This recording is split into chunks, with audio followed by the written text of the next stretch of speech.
Аялга эч качан айлыгыңды айтпа. Эркектер ар дайым көп учурда башынан жеңилип калат да.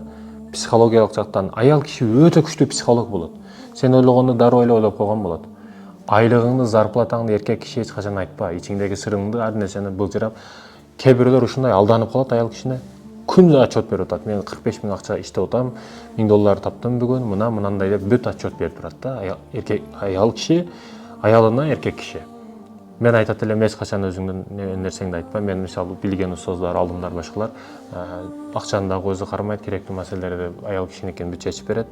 Сейфтиктин ачкычында турат дейм да. Байракты өзү кармайт. Аялын карматпайт дегеним. Не дегим келет? Аял киши көп нерсени билип коет. Сен расчет алып, мынча айлык таптым, акча таптым десең, аял киши мындай кылам, мындай алам деп бүт расчетун чыгарып коет. Бүт өзүн ойлоп. Нени айткым келет? Алданып калба. Эркек киши сүрдүү, серьезный, ар бир нерсени айта бере турган болбош керек. Көйгөйүңдү дагы, кубанычыңды дагы айта берсең, аял кишинин алдында сүрүң, авторитетиң бирдекен калбайт. Ошондой экен айлыгыңды айтпа.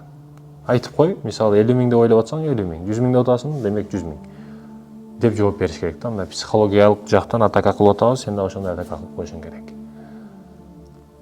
Бирок аял кишиге жеңилип калба, ал өтө күчтүү психолог болот. Аял кишилердин мынтип назиктик менен, мисалы эркек киши бир эркек менен урушат, бир нерсени талашат.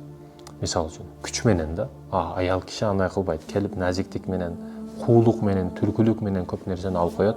Ал учурда түшүнбөй каласың не болуп кеткенин. Аялга алданба.